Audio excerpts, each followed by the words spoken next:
जय हिंद दोस्तों। कैसे हैं? आई होप आप लोग ठीक होंगे। आज हम लोग चर्चा करेंगे चट्टान के बारे में कि चट्टान क्या होता है।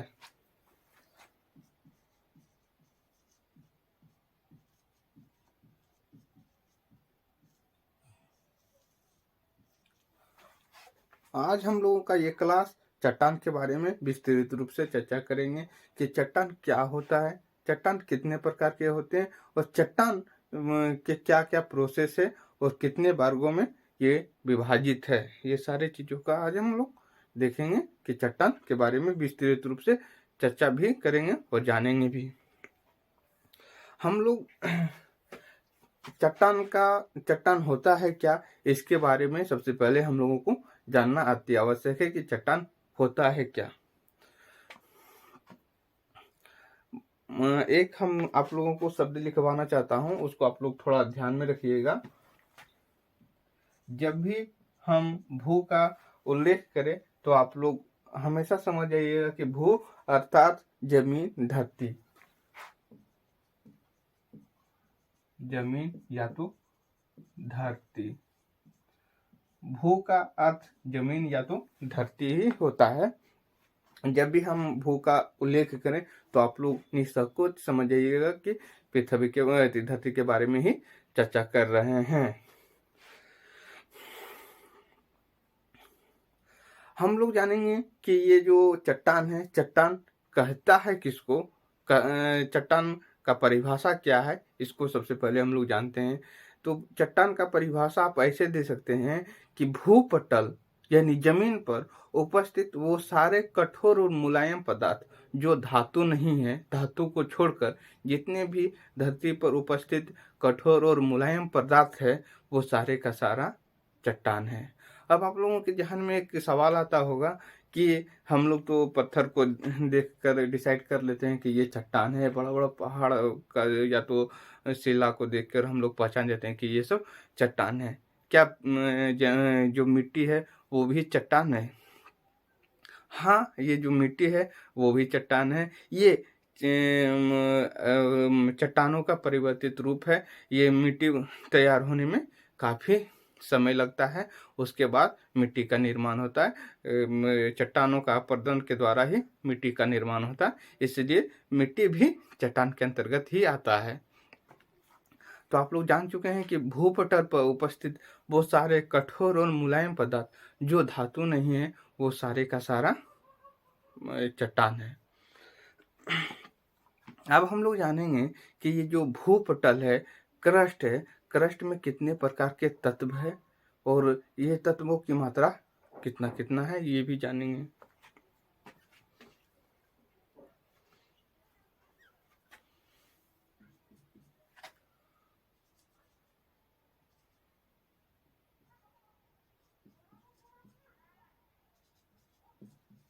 भूपटल पर उपस्थित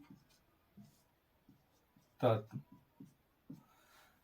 ऐसे भूपटल पर तो काफी लगभग 112 तत्व उपस्थित है, मगर कुछ ही तत्व है जो भूपटल पर सर्वाधिक मात्रा में उपस्थित है। आइए हम लोग जानेंगे कि कौन कौन से तत्व ज्यादा मात्रा में भूपटल पर उपस्थित है। सबसे पहले सबसे ज्यादा मात्रा में भूपटल पर ऑक्सीजन है।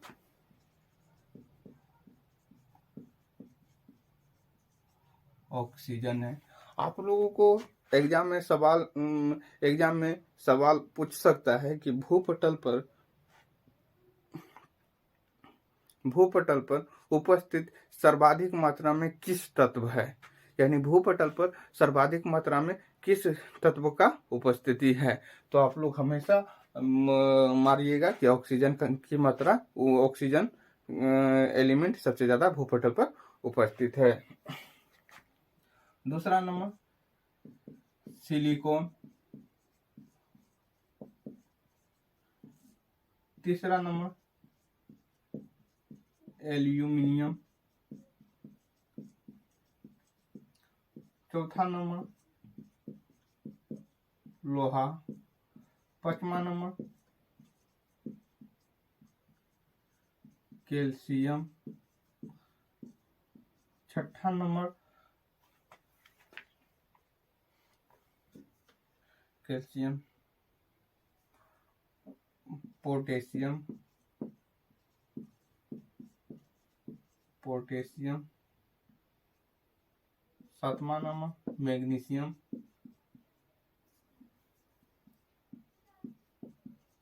मैग्नीशियम।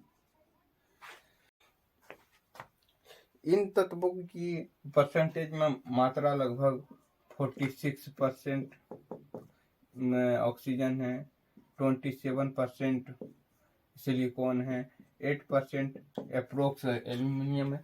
उसके बाद इन सारे तत्वों की मात्रा काफी कम मात्रा में पृथ्वी के भूपटल पर उपस्थित है।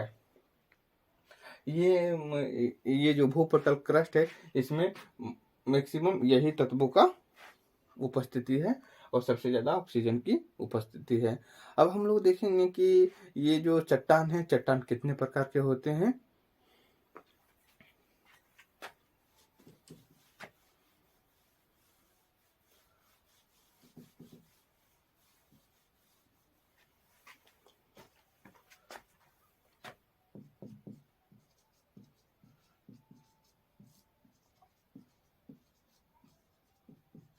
चट्टान के प्रकार,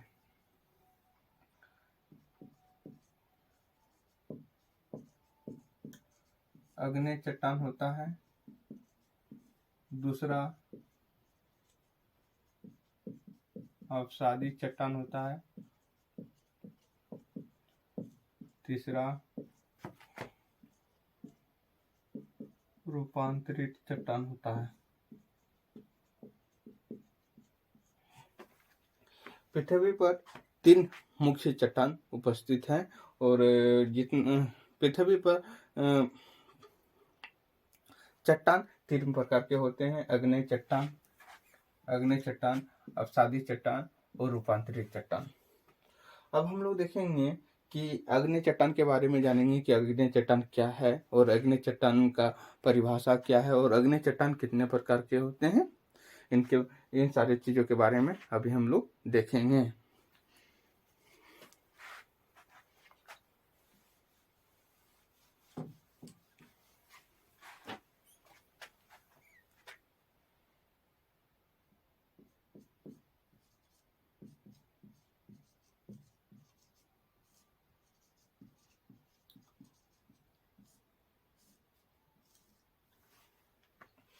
अग्नेय चट्टान के बारे में जानते हैं कि अग्नेय चट्टान किसको बोला जाता है कि क्रस्ट के नीचे उपस्थित तरल मैग्मा पदार्थ जो नीचे अवस्थित है, वो ठंडा होकर जब एक चट्टान का रूप धारण कर लेता है, उसको हम लोग अग्नेय चट्टान कहते हैं। ये जो पृथ्वी का क्रस्ट है, ऐसे ये पृथ्वी है, पृथ्वी के ये जो अंदर में जो तरल मैग्मा है, तरल मैग्मा उपस्थित है, ये जब ठंडा होकर एक ठोस चट्टान का रूप धारण कर लेगा तो उसी को हम लोग अग्नेय चट्टान कहते हैं। आप लोग ऐसे समझिए कि पृथ्वी का जब उत्पत्ति होता है, उसके बाद जब जो तरल मैग्मा है, जब वो एक ठोस रूप धारण कर लेता है तो वो अग्नेय चट्टान कहलाता है। तो अग्नेय चट्टान के बारे में जान चुके हैं कि अग्नेय चट्टान किसको कहा जाता है और अग्नेय चट्टान के गुणों के बारे में अभी हम चर्चा करते हैं। इसका गुण, प्रॉपर्टी। पृथ्वी का जब निर्माण हुआ, सबसे पहले जो तरल मैग्मा से जो चट्टान बना है वो अग्नेय चट्टान बना है, इसलिए ये प्राथमिक चट्टान है।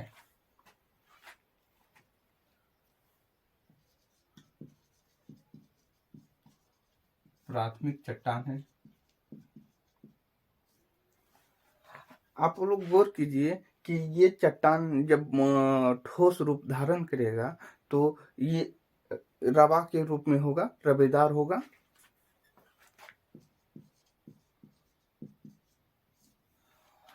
ये जब ठोस रूप धारण करने के बाद इसमें जीवाश्म की मात्रा उपस्थित नहीं रहती है। इसमें जीवाश्म रहता ही नहीं, यानी जीव का अंश अग्नि चट्टान में नहीं रहता है, इसलिए इसमें जीवाश्म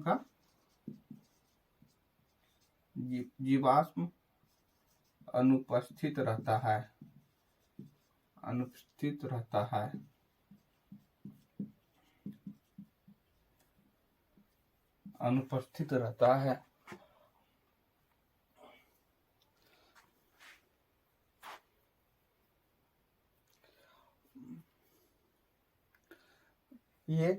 ये अग्नि चट्टान का गुण है। अब हम लोग देखेंगे कि अग्नि चट्टान कितने प्रकार के होते हैं।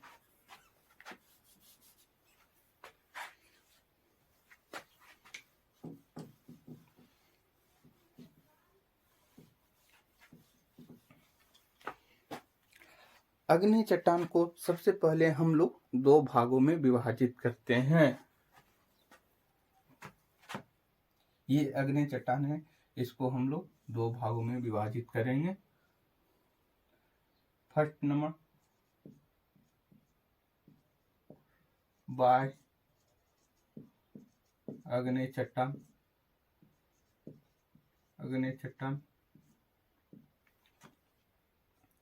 दूसरा नंबर अंतर्जात अग्नि चट्टान।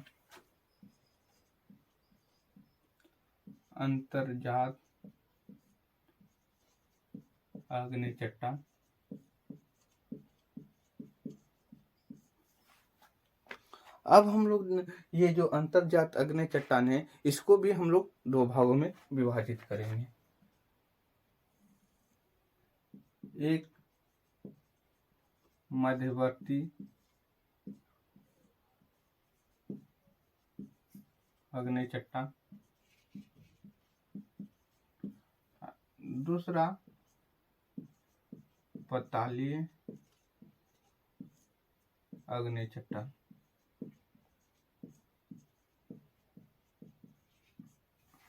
अब हम लोग इसको समझने के लिए एक ज्वालामुखी का सहारा लेंगे कि ये सारे चट्टानों का निर्माण कैसे होता है। उसको जानने के लिए हम लोग ज्वालामुखी का उदाहरण लेंगे कि इस प्रोसेस के द्वारा अग्नि चट्टानों का निर्माण होता है और इतने भागों में बांटा जाता है।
ये ज्वालामुखी है,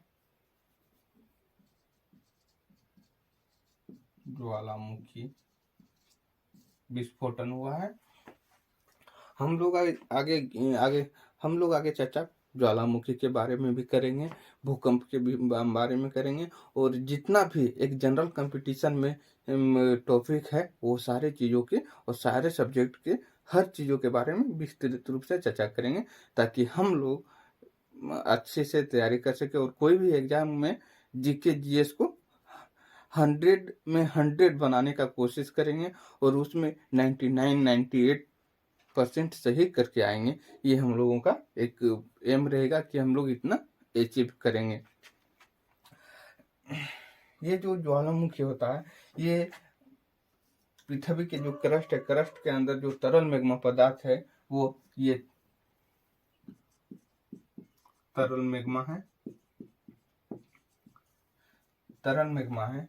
जब ये तरल मैग्मा ऊपर आकर ठंडा, धीरे धीरे ठंडा होता है, उसके बाद जो चट्टान का निर्माण होता है, उस चट्टान को हम लोग पतालीय अग्नि चट्टान कहते हैं। ये जो पतालीय अग्नि चट्टान है उसको हम लोग, ये जो तरल मैग्मा है, जब ज्वालामुखी उद्भेदन होने लगता है, जब ऊपर उठकर धीरे धीरे धीरे धीरे ठंडा होकर एक चट्टान का शेप लेने लगता है, उसको हम लोग पतालीय अग्नि चट्टान कहते हैं।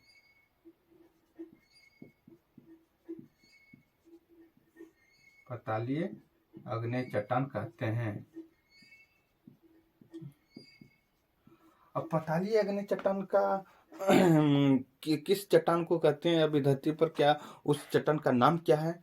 आप लोग जानते होंगे, उस चट्टान को ग्रेनाइट चट्टान कहते हैं। पतालीय अग्नि चट्टान को ही ग्रेनाइट चट्टान कहते हैं। और ये जो ग्रेनाइट चट्टान है वो पृथ्वी के अंदर, काफी अंदर आंतरिक भाग में अवस्थित है, इसलिए ग्रेनाइट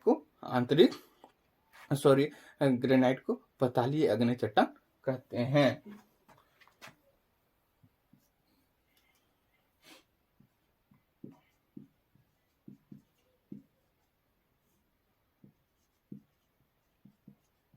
ग्रेनाइट चट्टान कहते हैं।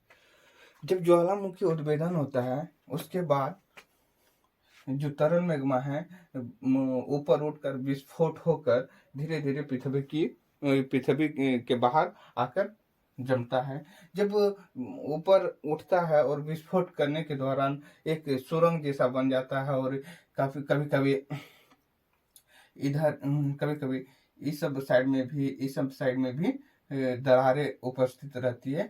तो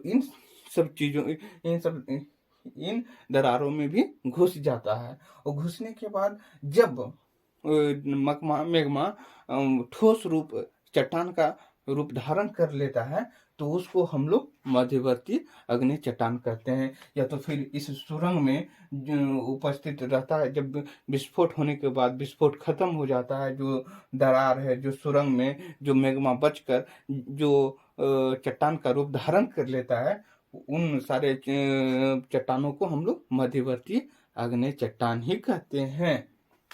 यहाँ हम लोग देख लिए कि मध्यवर्ती अग्नि चट्टान किसको बोला जाता है।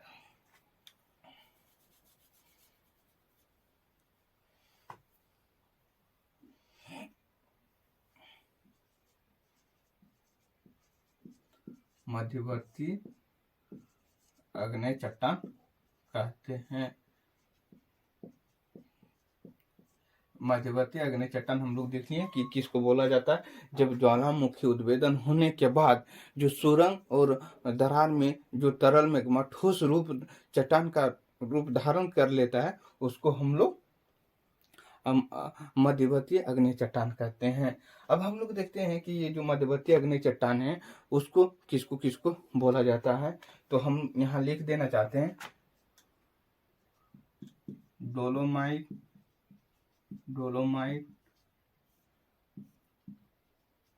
मैग्नेटाइट,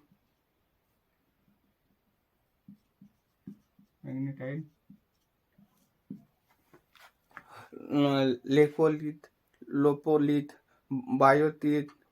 बायोतिथ और डाइक्सिक इत्यादि, ये सारे चट्टान मध्यवर्ती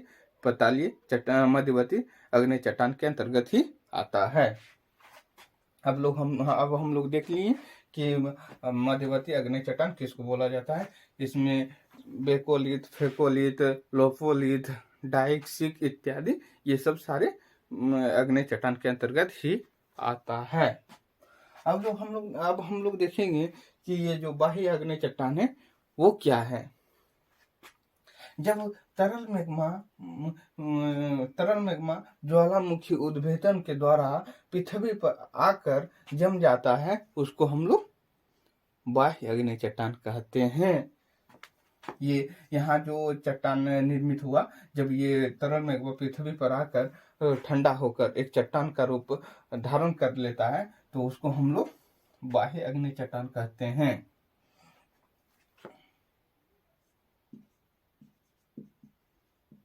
बाह्य अग्नि चट्टान कहते हैं।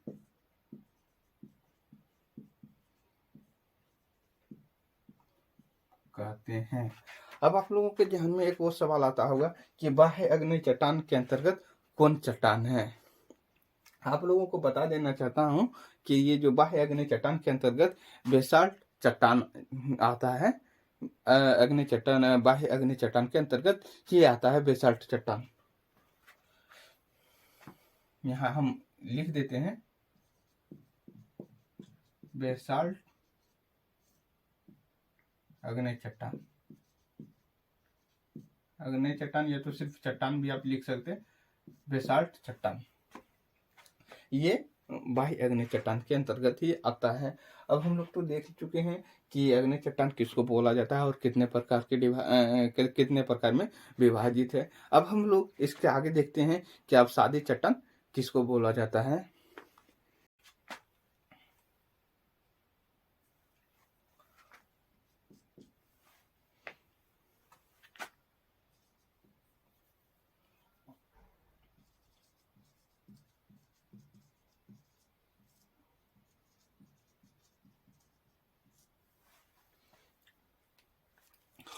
अवसादी चट्टान के बारे में अभी हम लोग चर्चा करते हैं कि अवसादी चट्टान किसको बोला जाता है। और हम लोग यहाँ तक तो देख चुके हैं कि अग्नि चट्टान कितने प्रकार के होते हैं। और जब तरल मेघवा पृथ्वी के ऊपर आता है और ठोस रूप ग्रहण करता है, उसके बाद बेसाल्ट चट्टान बनता है, जो बाह्य चट्टान, बाह्य अग्नि चट्टान के अंतर्गत आता है। यहाँ तक तो हम लोग देख चुके हैं। ये जो बाह्य अग्नि चट्टान है, इस पर रासायनिक प्रभाव नहीं पड़ता है, इस पर यांत्रिक प्रभाव पड़ता है, जिसके कारण ये चट्टान है वो अपर्दन होता है और अपर्दन होकर अवसादी चट्टान का निर्माण करता है।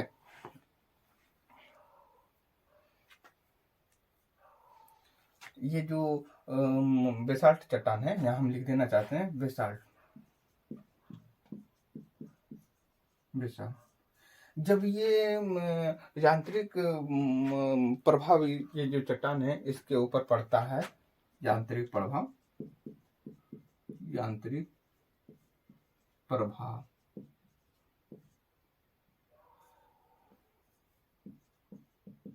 पड़ता है, रासायनिक प्रभाव नहीं, रासायनिक प्रभाव नहीं। इसके बाद जब इस पर यांत्रिक प्रभाव पड़ता है, उसके बाद ये अपर्दन होता है, परत दर परत इसका अपर्दन होते रहता है। जब परत दर परत चट्टान का निर्माण होगा, जब परत दर परत यांत्रिक प्रभाव पड़ने के दौरान अपर्दन होगा, उसके बाद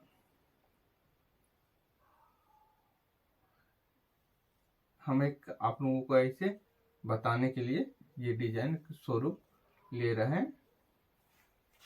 ये जो अवसादी चट्टान होगा, ये जो अग्नि चट्टान जो परत दर परत अपर्दन के द्वारा जो चट्टानें बनेगी, वो अवसादी चट्टान कहलाएगा। ये अवसादी चट्टान है, अवसादी चट्टान है।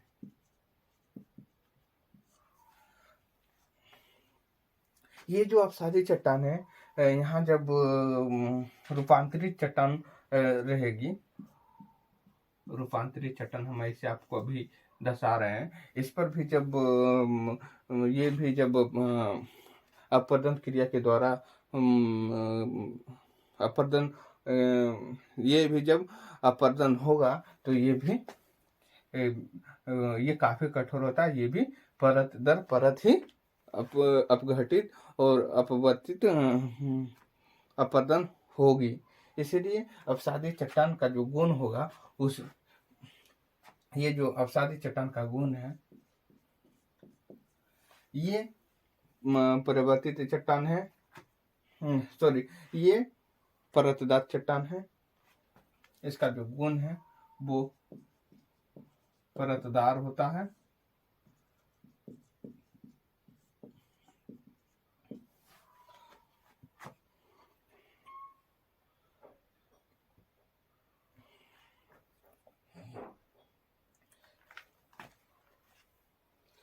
यहाँ तो हम लोग देख चुके हैं कि अग्नि चट्टान में जीवाश्म नहीं होता है, मगर ये जो अवसादी चट्टान है इसमें जीवाश्म होगा, क्योंकि ये पहले एक परत आता है, उसके बाद काफी जीवाश्म होने के बाद उसके बाद फिर दूसरी अग्नेय चट्टान या तो फिर रूपांतरित चट्टान है उसका परत आएगा, फिर जीवाश्म होने के बाद फिर तीसरा परत आएगा, उसके बाद एक अवसादी चट्टान का निर्माण होगा। इसलिए इसमें जीवाश्म उपस्थित रहेगा अवसादी चट्टान के अंतर्गत।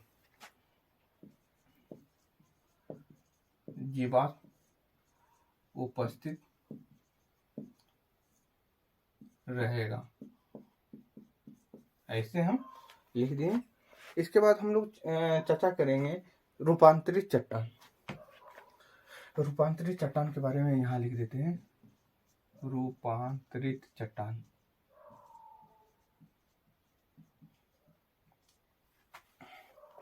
अब हम लोग रूपांतरित चट्टान का डेफिनेशन क्या होता है कि जब चट्टान पर चाहे अग्नि चट्टान हो या तो फिर अवसादी चट्टान हो, उस पर दबाव और तापमान के द्वारा तापमान पड़ने पर जिस चट्टान का निर्माण होता है वो रूपांतरित चट्टान के अंतर्गत ही आता है। और रूपांतरित चट्टान के अंतर्गत कौन कौन चट्टानें आती हैं तो आप लोग जानते होंगे, हीरा हो गया या तो फिर संगमरमर हो गया, ये सब रूपांतरित चट्टान के ही अंतर्गत आता है। जब चाहे ये जो अग्नेय चट्टान हो या तो ये बेसाल्ट चट्टान हो। अब आप लोगों को ये कंफ्यूज आ रहा होगा कि आप तो बोले कि रूपांतरित चट्टान भी जब अपरदित होकर परत दर परत आएगा तो अवसादी चट्टान बनेगा, तो अवसादी चट्टान से फिर रूपांतरित चट्टान कैसे बनेगा। आप लोग धैर्य रखिए, हम लोग पूरा समझेंगे कि कैसे रूपांतरित से अवसादी बनता है और अवसादी से भी रूपांतरित बनता है, ये भी देखेंगे। जब अग्नेय चट्टान, अभी तो हम लोग रूपांतरित चट्टान के बारे में पढ़ रहे हैं, अवसादी चट्टान के बारे में जान गए, उतना आप धैर्य रखिए कि हम ये बारे में जान गए हैं अवसादी चट्टान के बारे में। अब हम लोग रूपांतरित चट्टान के बारे में पढ़ रहे हैं, इसलिए जब ये जो अग्नेय चट्टान है और ये जो अवसादी चट्टान है, इस पर दबाव और तापमान पड़ने पर जो चट्टान का निर्माण होगा उसको ही हम लोग रूपांतरित चट्टान कहेंगे। ये अग्नेय चट्टान है, इस पर दाब और ताप पड़ने के बाद एक चट्टान निर्माण हुआ, उसको हम लोग रूपांतरित चट्टान कह दिए।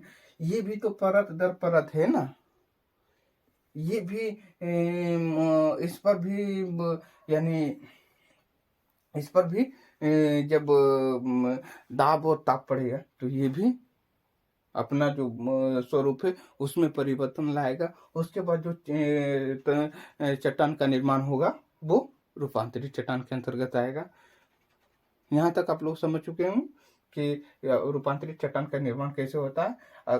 अग्नेय चट्टान और अवसादी चट्टान पर तापमान और दाबमान पड़ने के बाद जो चट्टान का निर्माण होता है उसको हम लोग रूपांतरित चट्टान कहते हैं।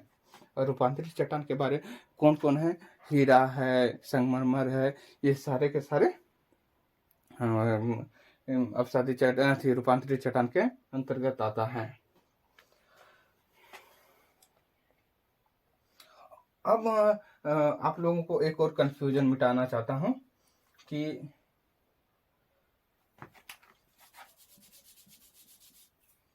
ये है रूपांतरित चट्टान, ठीक है।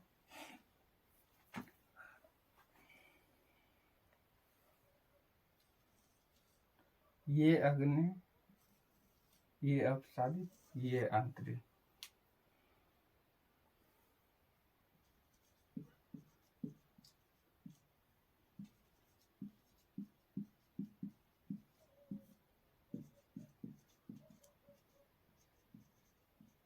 रूपांतरित अग्नि चट्टान से अवसादी चट्टान बनेगा, अग्नि चट्टान से रूपांतरित चट्टान भी बनेगा। अब हम लोग देखेंगे कि ये जो अवसादी चट्टान से रूपांतरित चट्टान बनेगी और जबकि रूपांतरित चट्टान से भी अवसादी चट्टान बनेगी। यहीं आप लोग कंफ्यूज हो रहे हैं जब हम लोग इससे कुछ मिनट पहले देख रहे थे कि कैसे एक रूपांतरित चट्टान से अपसादी चट्टान से रूपांतरित चट्टान बनता है और रूपांतरित चट्टान से अपसादी चट्टान बनता है। यहाँ आप लोग ध्यान दीजिए कि अग्नेय चट्टान से अपसादी चट्टान बनेगा, बल्कि अपसादी चट्टान से अग्नेय चट्टान नहीं बनेगा। अपसादी चट्टान से रूपांतरित चट्टान बनेगा और रूपांतरित चट्टान से अपसादी चट्टान बन सकता है, मगर रूपांतरित चट्टान से अग्नेय चट्टान नहीं बन सकता है। अब हम लोग देखेंगे कि कौन कौन चट्टानें हैं जो अग्नेय से अपसादी, अपसादी से रूपांतरित और अग्नेय से रूपांतरित और रूपांतरित से अपसादी चट्टान बनती है। और आप लोग थोड़ा इसको याद भी रखिएगा, जिसके बारे में हम लोग चर्चा करेंगे। और एग्जाम में पूछेगा तो आप लोग जितना बता चुके हैं, इससे बाहर आपको एग्जाम में नहीं आएगा। चट्टान से ही, जब चट्टान से कोई भी क्वेश्चन रहेगा तो इससे बाहर नहीं आएगा। आइए हम लोग देखते हैं कि चट्टान कौन किस में परिवर्तित होता है। सबसे पहले हम लोग देखेंगे कि अग्नेय चट्टान का रूपांतरित चट्टान में परिवर्तित कैसे होता है।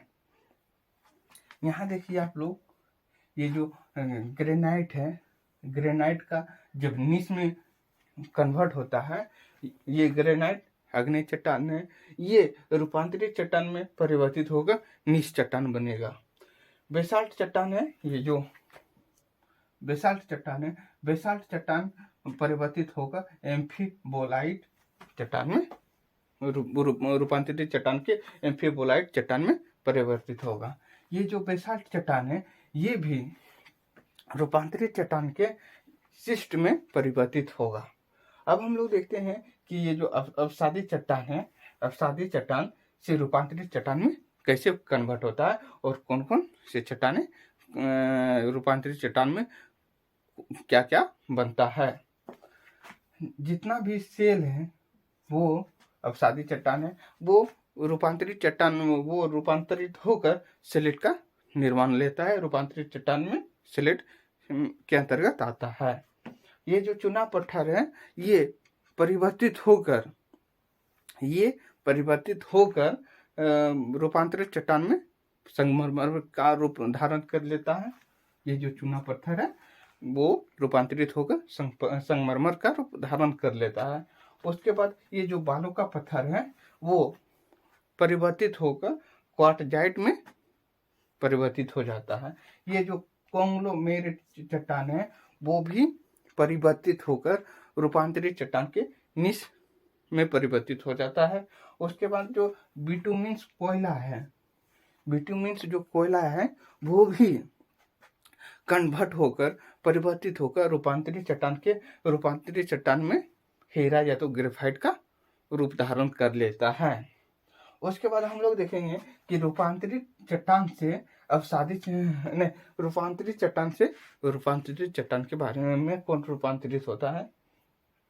ये जो स्लेट है, स्लेट से फाइलाइट, ये रूपांतरित चट्टान से और परिवर्तित होकर रूपांतरित चट्टान में ही परिवर्तित होता है। फाइलाइट ये जो चट्टान है वो भी रूपांतरित चट्टान में और रूपांतरित होकर शिस्ट चट्टान का रूप धारण कर लेता है। आई होप आप लोगों को ये क्लास अच्छा लगा होगा। अगर आपको ये क्लास अच्छा लगे तो आप इस चैनल को सब्सक्राइब कीजिए, लाइक कीजिए, साथ ही साथ आप अपने दोस्तों को शेयर भी कीजिए ताकि आपका दोस्त भी देख सके और आप सब्सक्राइब करके इंद्रपरी विद्यापीठ के परिवार का हिस्सा बनिए। जय हिंद, जय भारत। मैं मयंक दास।